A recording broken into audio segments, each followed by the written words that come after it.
I think it's very important that businesses understand the cultural differences between Australia and Singapore and Malaysia. I think Singapore and Malaysia are very modern Asian cities. They are very fast-paced. So businesses that are interested in my market need to know that they have to react very fast. When they get requests, emails, correspondence, they have to turn around with responses very quickly.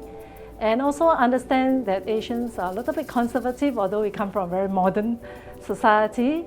Yeah, so sometimes they are a little bit shy. And a lot of our markets they're very pampered in the sense that most of us have domestic helpers at home. So when they come into these little B&Bs and farm stays, they expect the bed sheets to be done for them and things. So just have to bear with these cultural differences, also understanding the dietary requirements. Like for example, we have the Muslims who need halal meal, they don't take pork. So seafood is acceptable if you don't have halal certified meals for the not so strict ones. And generally they prefer hot meals. You know how Australians, you have your cold sandwiches and everything, so it may not be as appealing to them. Generally, they still book through the traditional travel agents, I would say, particularly for Malaysia, but increasingly more of them are booking online. You have a lot of direct bookings. Some of them just book the airfares online and then they will come to the travel agents for the ground packages. Some come directly to the suppliers like the small farm stays, the B&Bs, small attractions to book their ground arrangements once they have arranged their airfares. And the other thing is they also book at consumer fairs. So we have all these large consumer fairs that are organized by the big travel agencies in Singapore and Malaysia, or the big travel fairs organized by airlines where they will come in and book their holidays. For my market, I think one of the top experience is the food and wine experience. We love our food, we love to eat. It's not necessarily gourmet food. Even having a nice fish and chips meal in a nice restaurant in Fremantle, it's a great experience. They love shopping for food products, go on food trail, coffee, cafes hopping. They enjoy buying Tim Tams from the supermarkets. Now they do enjoy activity-based food experience such as cheese making, a little bit of wine tasting, not too much, not overly. So a lot of food-related experiences. Going to the food producers, understanding the source of the food. The second one, I would think they love the flora, fauna, the wildlife. So a bit of a soft adventure. And they normally do it on a self-drive holiday. Soft adventures, maybe whale watching, swimming with the dolphins, taking selfies with the quokka is an adventure.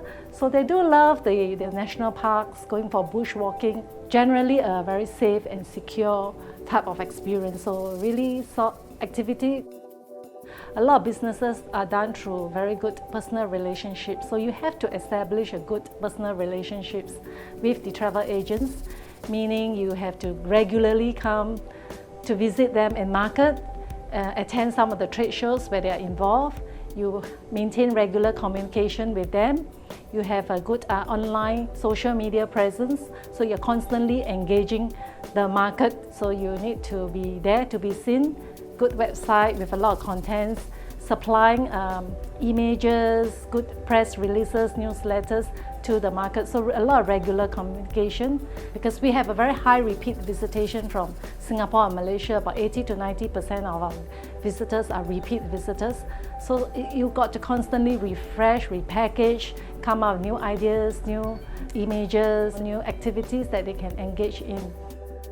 Singaporeans will be a little bit more adventurous, to travel a little bit further. So they do, I would say 80% go down south. Some of them go up north, they drive to Swan Valley on a day trip.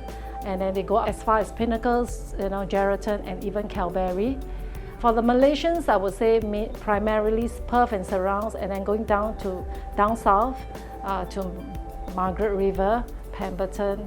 I think both markets will travel as far south as Albany. So they do that.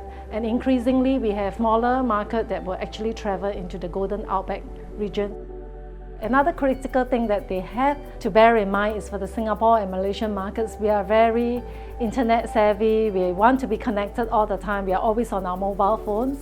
So Wi-Fi, especially free Wi-Fi, is a must, especially in dining outlets and in accommodation.